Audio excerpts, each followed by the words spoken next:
I have nothing. I can't think of an intro. Normally I have intros planned, but for this one I have no idea what I'm gonna do for an intro, so you're gonna have to do the hard way and just think of one on the spot, I guess. Okay, let's see. If I were an intro, what would I be?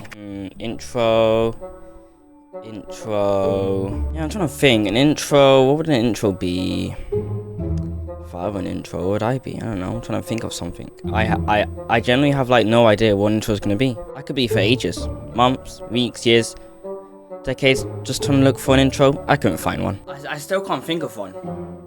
And I don't think he has an idea either. He doesn't talk much. He's just, here every now and again. I don't know if he's alive. He may be dead, but I don't know. I've been here for a solid couple of minutes, and I think I need a snack break. I think I'm just hungry. That's why I can't think of an intro. You know when you're hungry and your brain just can't think properly? That's probably what I'm going through. So I'll be right back. And hopefully I can think of an intro when I come back. And if I don't, well, I guess we're just screwed.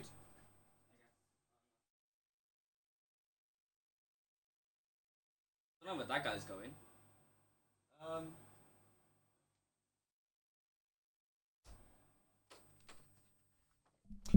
I guess I'm covering for this video, I guess. Because that guy, yeah, he's not coming back. I guess I'm just taking over today. What's up, guys? We're here and welcome back to Dr. Nowhere. So, a couple of weeks or maybe months ago, we reacted to Dr. Nowhere with the Bold One phenomenon. And if you haven't seen that, go check out the next video because we actually did a whole watch of the whole thing and everyone had over. Basically, in short, Dr. Nowhere is kind of like this content creator that kind of creates random images that may be disturbing, and obviously you don't want to go to sleep after watching this in the middle of the night because you will get nightmares. I just hit my mic. So we're back again because we are watching, I think, the Oddity Compendium, and also the Boy in the Bath. We're also watching that as well, and the Other Plussy. So yeah. He's gotten a lot of subscribers since last time. I think last time he was at only a couple of subscribers, so he definitely blew up, you could say. I don't know if we need the dark sunglasses like last time. Hopefully not, because I'm not planning to get nightmares again, and hopefully we don't want to see this thing coming to me when I'm sleeping. Huh? That sounded a bit mad. Let's just move on. I'm watching The Boy in the Bath and the Oddity Compendium, so let's go right into it. Let's go. A sigh will make you better. Okay, off to a strange start, but so that clock is a bit messed up, but that's fine. Maybe in that universe, maybe the 17 and 6 and the 5 and the 3 are swapped around, but that could just be, me, you never know. What was on my phone? Actually, is there a description to this, maybe? No. Sort of film about guilt. Someone's definitely feeling guilty. What was on my phone?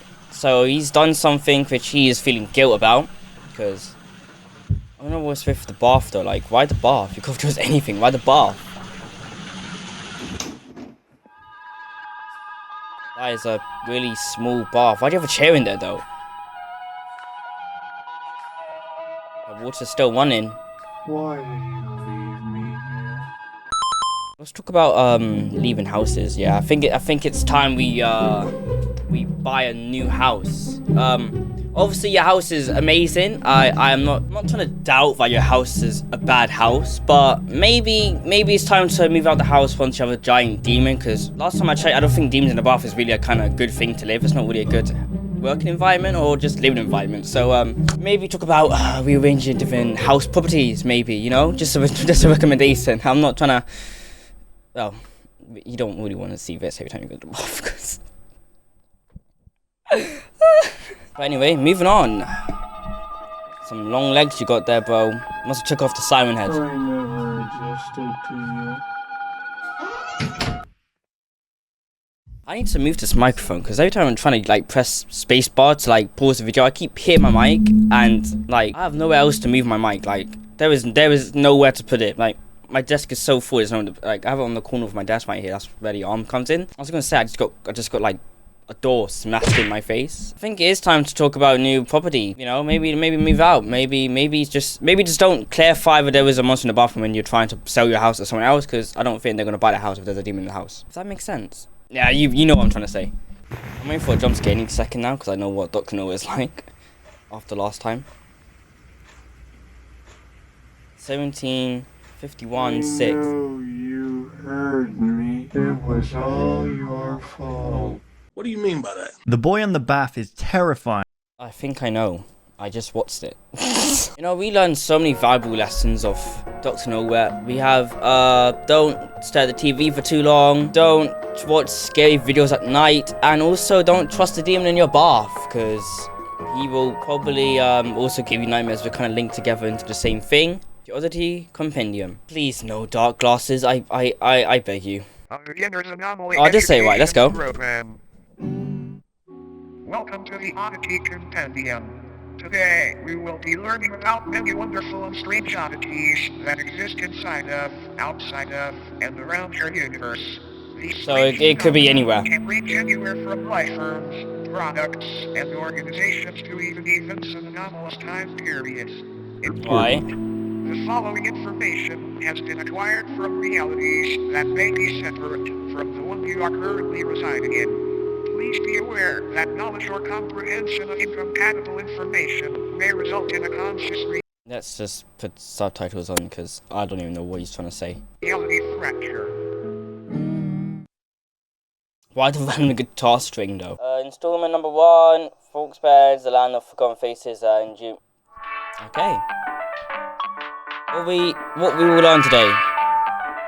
In your own bed, maybe harboring a hunger for your flesh, sleep with a cold fan, or if possible, if you ever walk downstairs one morning and your family is gone, interacting with the headless corpse when remaining in their stead, so be avoided. Non-existence is a contagious disease. Quite a weird way to put it, but I'll allow it.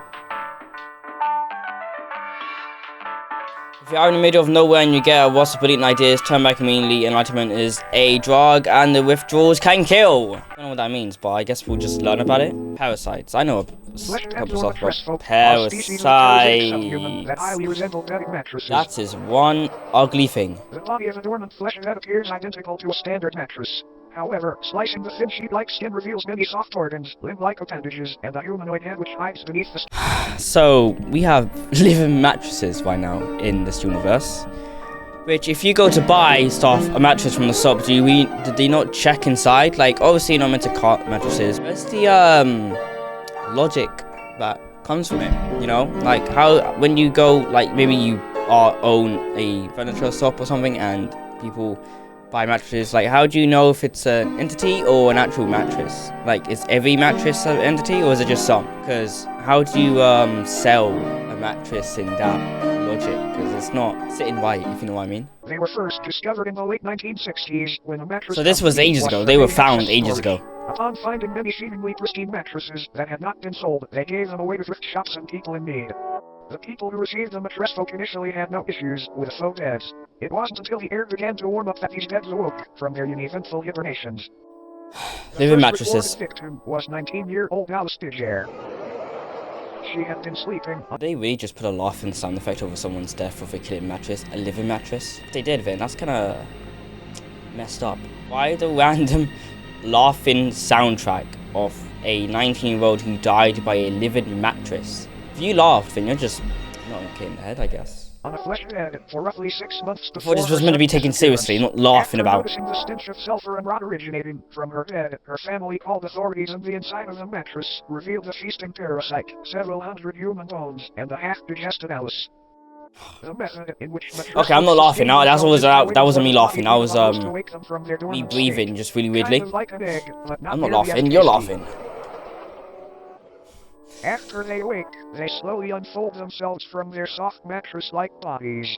This process is very gradual and happens underneath its body or on its side so as not to be detected. Living mattresses. After We've never roughly thought a in a month of universe this there'd be process, living and the night mattresses 17 in degrees the world. Fahrenheit or higher, its head and arms fully emerge and pull the sleeping host into its body, where prey is slowly digested. A feast for a kid.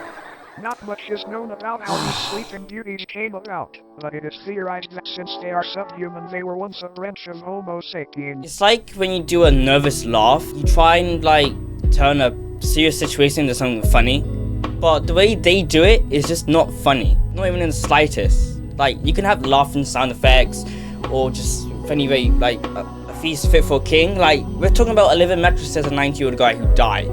This isn't you can't just cover it up with just funniness over someone's death and the world of living mattresses coming to life. They're doing a really bad job of comedy, is what I'm trying to say. That merged with the Mycel network many years ago. Autopsies of flesh and eggs digestive systems have revealed DNA samples from thousands of different people in each instance, some even tracing to people born during the 1600s. And 1600s, so these people, these mattresses were discovered ages ago, and they're still killing. No one's found them. Blood type with Napoleon Bonaparte, leader of the French Republic during the time that the mattress folk were assumed to have come into existence. All in all, it might be a good idea to throw out that mattress that feels just a bit too warm lately. You might be sharing it with something unwanted. Good night, sleep tight, and don't let the bed bite. Don't let the bed bite. Nice comedy. Why with the random guitar string, man? What did you do, Headless? I don't know what that word was. Is a sub-reality nearly identical to Earth, save for the fact instead of humans, tail-headless corpses remain in their stead. These corpses. Okay, well, at least you can tell what is which. Not a fake mattress and not a fake mattress. Their hearts have also been observed to begin convulsing at seemingly it's given Siren Head, especially that image there, and that one. Which can vary severely between each corpse. The headless sub-people dwelling in this pocket reality have been observed changing their behavior when humans have physically interacted with them, and apparently gain a level of awareness and vitality when such events occur. Why would you go near that, though? 393 living humans residing in this reality, all from parallel Earth. Every single resident recounts waking up in the headless macrocosm. Why with the laughing sound effect? It's not funny, guys. It's not funny. It's not about, I'm not laughing at the situation. I'm laughing because it's just random. Oh my god, why'd you put a random laughing soundtrack over it? Oh my god. After falling asleep under strange circumstances back in their home realities. No one back in their own parallel homes remembers their faces or identities, which leads to the belief that this place could be a form of anti-reality. A waste compartment of the universe used for aspects of reality that are useless or harmful to existential fabric. The humans that live in the headless macrocosm are assumed to be taking shelter in abandoned structures and just don't go to abandoned structures if that's where they're hiding. Fun fact. Humans have formed multiple terms and nicknames for these headless corpses, such as stumpies, cranes, and ichabodies. Quick, cranes. It's so much easier to say than just echo bodies. Took place which created a temporary tier between the two. A man residing in the headless macrocosm was walking through a field with a small house in the center. Upon reaching the house, the man unintentionally brushed up against one of the breathing bodies. Let me guess. Just before motionless aside from the labored convulsions, sprang to life and removed the head of the man. It then proceeded to attach the severed head to the stump of its own neck. So we're playing the man. Edford. Why did that make me jump? Why did that make me jump? That should have not have made me jump. That is unfair. You can't do that to me, that's unfair.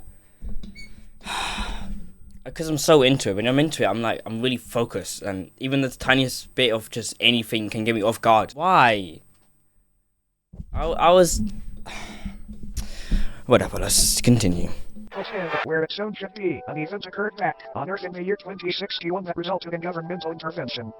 A family's call to the authorities described an impossibly tall naked figure appearing in their backyard. The presence of this oddity was highly distressing to the family, and they remained inside their home until the situation was resolved.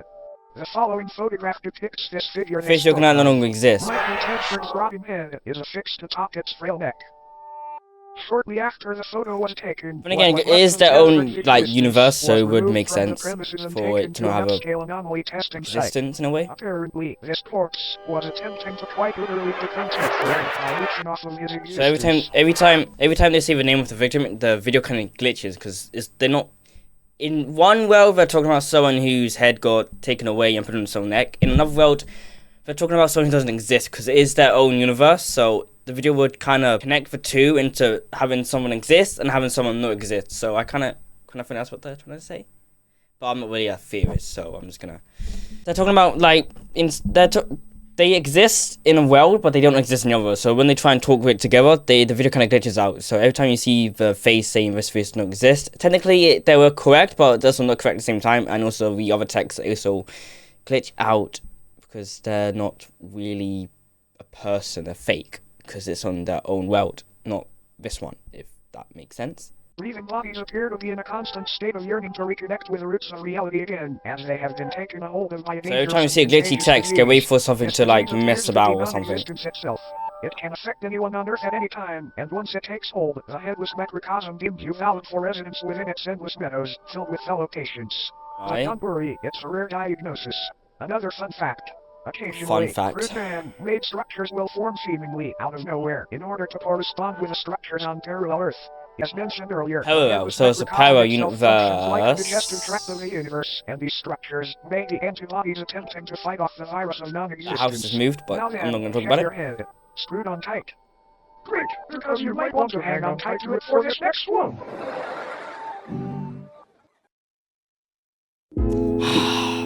Oddity 3, Obelisk, and of Enlightenment. Obelisks of Enlightenment are a collective of monolithic beings that are currently residing in different remote locations across the world. Also known as the Fathers of True North, they appear in groups of 1 to 8 and stand anywhere from 10 to 150 feet tall. Each 110 to 150 feet tall. The ground and facing geodetic north. Though most of them reside in remote fields and deserts, they have also been found floating above the ocean within the vicinity of the Bermuda. Imagine you're on a desert, or just going on a weird adventure, wherever people do nowadays. They can literally be doing anything, and you come across a strange, tall, 10 to 150 feet, I guess, what would you call it, a structure? Like, 10 to 150 feet is kind of, well, like, you get what I'm trying to say, right? Like, it's so abnormal and kind of strange to interact with it when you're in the middle of nowhere and all of a sudden you see a tall structure. You'd probably just turn the other way and think that I'm seeing things. Some would do that, some would just walk into it, and that's why they're dead. Because I know for a fact that these what did you call it? The tall things are, I forgot the name already. They're definitely dangerous. Like, no, like, we just know. We know stuff that we just know of instinct, I guess. Triangle, uneven on the moon. They are moving just ever so slightly. So up on the moon as well? How did they even get up there? Obelisk, that's what it's called. How did I forget that? It's literally the... Never mind. I read it out loud as well. So dumb sometimes. Though currently enclosed and monitored by government entities, many people have wandered into these locations prior they mimic people as well. following the sound of angelic singing. Oh great, we have another mimic. Alluring hum emanating from these obelisks induces a massive increase in general intelligence in subjects listening. Folklore often refers to the frequency as the song of the divine contour. Each obelisk's biological elements are unraveled thousands of feet into the sky to make a metaphysical connection from Earth to the universe. It is assumed this is a form of knowledge worship, an attempt to make a mortal sacrifice for an immortal honor. Fun fact, these organs are confirmed to be those of the humans and other biological matter that were absorbed after enlightenment. They have a lot of weird ways they do things, if I may say so myself, because the human brain either spontaneously expands and combusts or receives an ability to comprehend the sacred information. Talk about being open-minded. Whenever a subject is able to comprehend this knowledge, they are biologically absorbed into the obelisk, becoming wholly unified with a being. So it's just venom. Understood how these anomalies were brought into existence. Technically they can't live without humans, because they still have to like merge together as one. Many speculate that these rifts were opened by ancient giants who were dissatisfied with a lack of Earth's knowledge. And then again, like, these are old history, like, they're probably made in 2 BC, bro. Further supporting this idea, they were founded ages ago. Made their debut on Earth. They aided in the construction of the pyramids of Giza by bestowing digestible levels of sacred knowledge onto Egyptian pharaoh. Yeah, they've been around for a long time. Long time.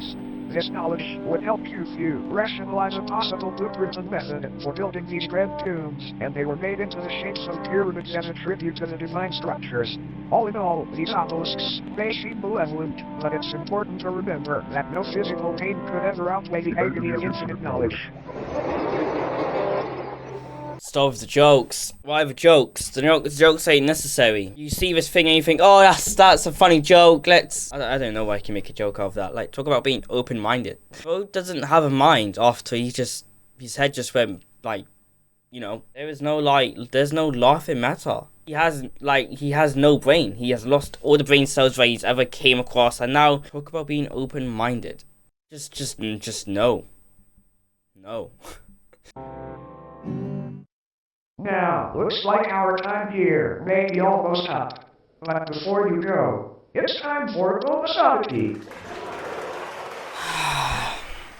What do we have? Philbus? What is a Philbus? This is Philbus. It is Oh, not that known is where Philbus. Philbus comes from or why he is here, but there have been a number of people who, after consuming media depicting Philbus, have felt the overwhelming compulsion to practice Philbism. Philbism is a political and somewhat religious ideology, which centers around a belief that building/consuming chairs and other wooden furniture. Consuming wooden furniture or chairs. What does this have to do with anything? And I mean anything. You can make a whole video about how the tall structure in the obelisk in the middle of nowhere. Next thing you're talking about how they believe that eating wooden furniture or chairs is like sacrifice or belief, what they do. How do they connect? I don't see it. My brain is blowing up as I'm watching this video. I think the next video I'm probably going to be really stupid, or just myself, which is really stupid, which is just the same thing. So if I just named it differently, so you guys would feel better for me. Furniture is honoring Philbus' great sacrifice. It's older than someone, but eating chairs/furniture. Or what it refers to. Attributes and practices of Philbism include learning to build chairs, learning to properly digest chairs, promoting/discussing chair consumption. Okay, let's read this. Let's see what we got. Right, I got you. When you talk about softening, are you using any materials, or have you been trying to stick with natural methods? Mostly natural so far, but I've heard about chemicals that can soften wood without compromising its structure too much. I'm not sure where to start though. Any tips? Well, there are a few routes you could go. Sodium hydroxide is one option. It's pretty strong as a wood softener. You have to be careful with it though, because it can weaken the wood too much where you're not precise with it. Sodium hydroxide, got it. How do you apply that? Do I need to dilute it? Yes, definitely dilute it. A low concentration can soften the wood without breaking it down completely. You soak a part of the chair you want to soften in the solution. Maybe start with a 5% solution and adjust from there based on how the wood reacts. So this helps in Philbus, I trust. Why would you want to eat furniture and chairs? Why? I don't get how this is, raising the fictional political candidate known as Philbus, who is said to advocate for making furniture consumption a socially accepted and widespread practice. There are so many wonderful things about Philbism. Consider the body of Philbism become one with many others today. It's a great decision. Just eat from here to get started. Any mention of Philbism and elaboration on the subject will eventually result in it becoming a sponsorship or advertisement of sorts. We have no idea how to avoid this, sorry. All Philbists will deny the existence of Philbism when directly questioned about it. This video was not in any way sponsored by Philbism. Yeah, that's what they say. That's what they say. But like, why would you just randomly put that in there in a video about fake? Yep. How would you look at the clock? It's just about time for us to part ways. Thank God. A brief cleansing process will now commence. This purely auditory procedure will ensure you do not come away from this with any ailments from beyond contracted during your viewing experience. Please close your eyes and do not open them until told. We're gonna close our eyes, guys. Get ready. We're gonna close our eyes. My eyes are closed. My eyes are closed. I'm not even gonna look at the screen. I'm not gonna look at the screen, okay? Even though we might do it afterwards.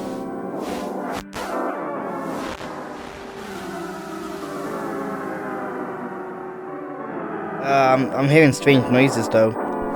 The wires in my mouth. It sounds like a messed up Mario theme song, by the way. That's just what I'm getting at it. You may now open your eyes. Thank you for complying. Thank you for attending Dr. Nowhere's Office of Wonders. We hope that you enjoyed No your problem, stay. bro. Goodbye, we love you. I know he said not to open your eyes, but you know what we're gonna do. So it starts about here. What did we miss?